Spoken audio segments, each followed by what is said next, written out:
What's up guys, it's me Joey Animated, and let's talk about The Incredibles 2.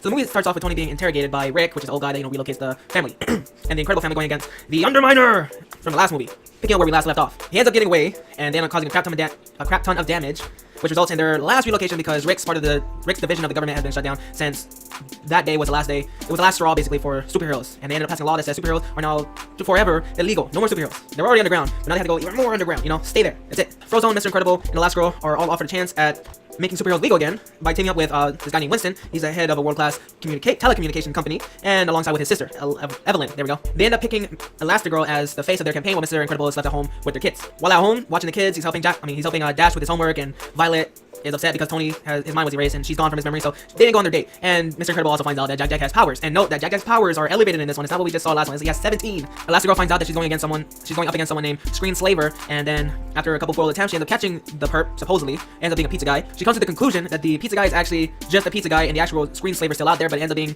Evelyn after Elastigirl pulls out the goggles from under the mask, and Evelyn shoves it in her face like, "Oh, you're too smart." After Elastigirl, she ends up getting Mr. Incredible, then Frozone, and all the other supers that came out because of Elastigirl, and they came out to support. They're not afraid of being what they are. They all managed to take over the ship, which had all the world leaders on it because they were there to sign the documentation that would make supers legal again. Violet, Dash, and Jack all helped to first break their mom out of the trance, then their dad, then Frozone, and then one by one they start to knock off all the other people. Note they're doing it in a very violent fashion. Don't mind the dogs. Elastigirl ends up stopping Evelyn from escaping, and she's taken to jail. Then supers are made legal again, and Violet ends up getting her date with Tony. The only real negatives that I have with the movie is, it's not even that much. I guess the biggest one is that the red herring that they had for us was a pizza guy, which ended up being like, you kind of knew that wasn't the person because from Screen Slaver's first little interaction with the public, Screen Slaver interrupts this program for an important announcement. I'll be damned. She knew. Let's see if your gadget works. you could hear that he kind of had more of a personal connection, and when the pizza guy was unmasked, you're just like, who is this guy? Because you don't know him. So personally, it's a little too easy to end up coming down to, it's either Winston or his sister, because, but then it ended up really being his sister, because you're like, if you made sense of it in your mind, you're like, from the her first interaction with the supers, and after Winston tells the story of his father passing away, well, not passing away, getting shot, and then his mother dying as a result, being heartbroken, you heard her like disdain for supers in that small moment. Well, mom wanted to go to the safe room, but dad insisted on calling supers. He depended on supers. So that's my only real biggest negative about this movie. It's not even that bad, honestly. Not that picky. I'm not trying to be that picky.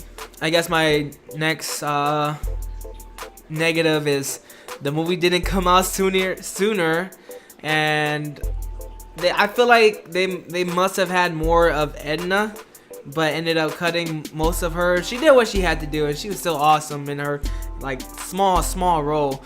But yeah, I love that. That was like, I wanted a little bit more of her like in the first movie. Unlike negatives, I do have so many positives for this movie. It's gonna be hard to kind of keep it all contained and organized, but I'm gonna try my best. One, I love the animation, of course. I love that they introduced way more powers in this one than the last one. You really get more of an introduction to Elastigirl's powers. You know that she had the power to stretch and all that, but you're still like, what's so cool about that? You know what I mean?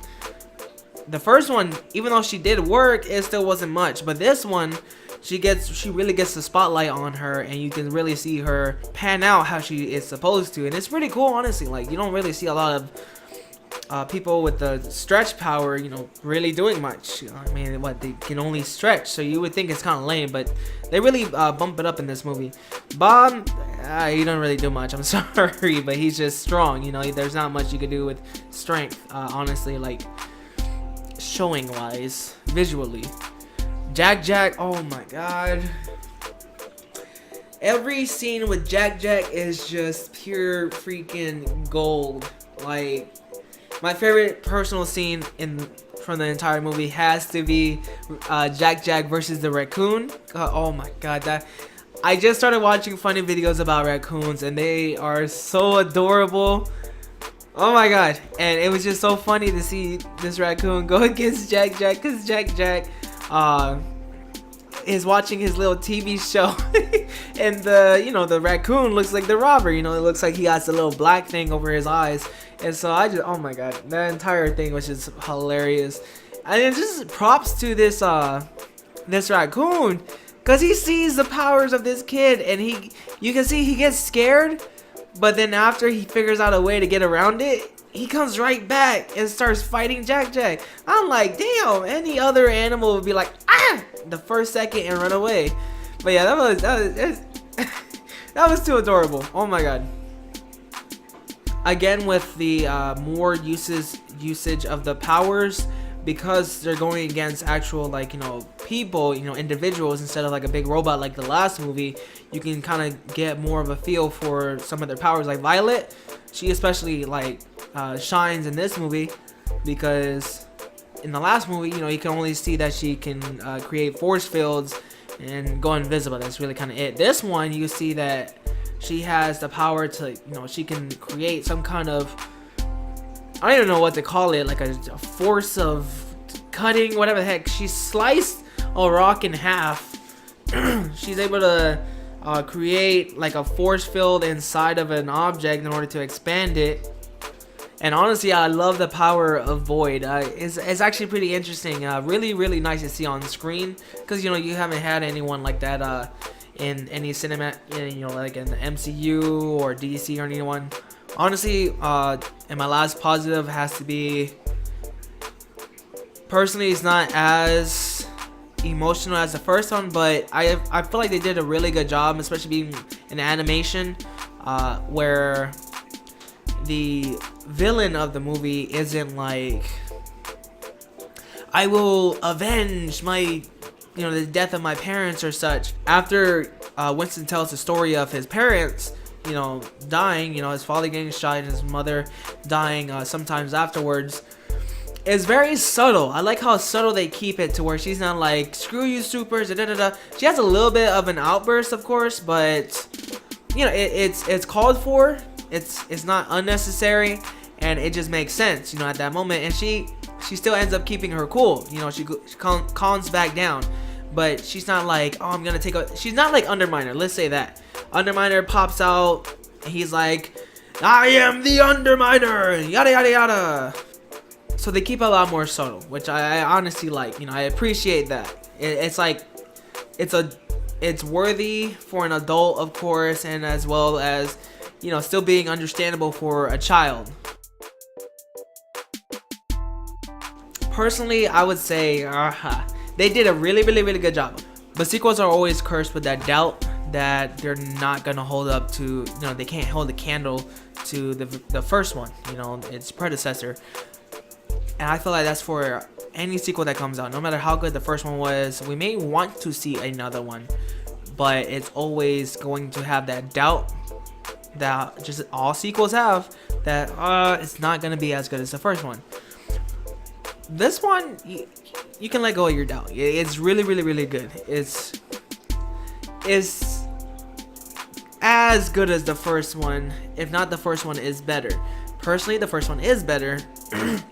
Just because, like, I don't know, I think it's more because it's on a smaller scale. You get the story of how everything was before they were illegalized, to their redemption, and their comeback, basically. This one, they do a lot more, so obviously it's a lot more to juggle.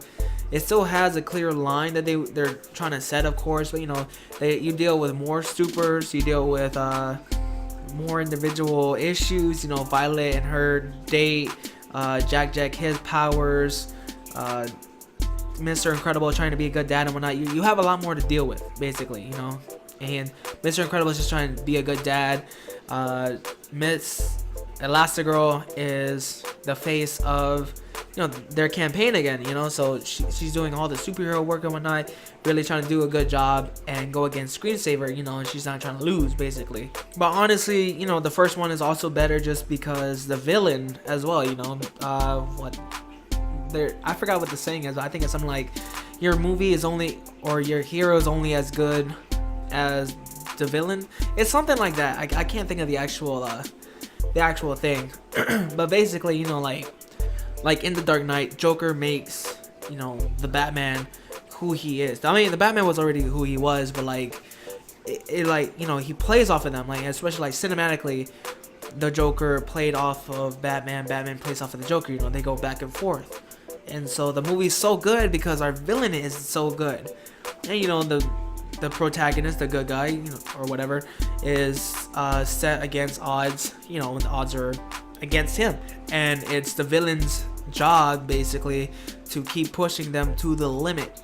And that's why The Dark Knight is so good. This one, you know, yeah, I'm sorry, the villain wasn't that good. She had clear motives, and you know, everything was understandable. It's not like anything was done for no reason. It was all for a reason. But at the same time, it was kind of cliche, what's the word? Generic. There we go. I can think of it. Kind of generic, cliche. You know, you're the reason why my parents are dead. I need to get revenge. I understood it, of course, but I wasn't feeling it. The first one, however, it being, oh, you were my idol, you spat in my face, and now basically I'm coming after you, you know, but not even after you, after everything that you stand for, you know, I'm gonna do better, but I'm also gonna get you out the way. And then at the end too, Sinestro, I can't remember his name. I'm Syndrome. You know who I'm talking about. He ended up doing work, you know. From the top of my head, he at least got a couple people. He at least got a couple people in that scene where Mr. Incredible walks into the lab, and you can see, oh, this guy eliminated, this girl eliminated, this eliminated, multiple people eliminated. So he actually did work. Whereas this villain, she didn't do anything. She just got caught, and that's really it. She couldn't even stop. All she wanted to do was stop a law from being passed, and that's it. Then make superheroes look bad. That's all she had to do. The other guy, I can't say his name, Sinestro. I'm Syndrome. Sinestro is... I can't remember his name, but the other guy... I'm Syndrome. He at least killed quite a couple superheroes, you know? And then went after Mr. Incredible. And that's what I was talking about too. Where I mentioned about the villain is supposed to push the hero to their limits. Because... the scene where you really see that this villain shines as a villain, you know, and a foil to the hero, is the scene where Helen, Elastigirl, and the kids are all in the jet, you know, and they're flying to the island, not knowing it's a trap. Not even that it's a trap, but not knowing there's danger. And Mr. Incredible is still in the that chamber, you know, holding him, and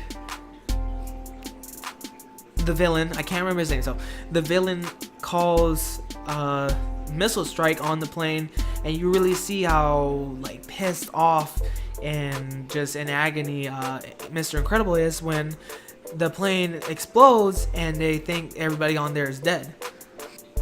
And you can really see that he was pushed towards his limit when he was really trying to grab Sinestro, whatever his name was. But he ends up grabbing the blonde, and he even threatened to snap her like a twig. But you can see, like, right there in that moment how broken he was. I was like, yep, this is a good villain, you know. He's not talked about very much, but I think he has more meaning than, you know, a lot of people recognize. with that, we're gonna wrap it up. Again, this is a Let's Talk with Joey Animated. You guys have a great night.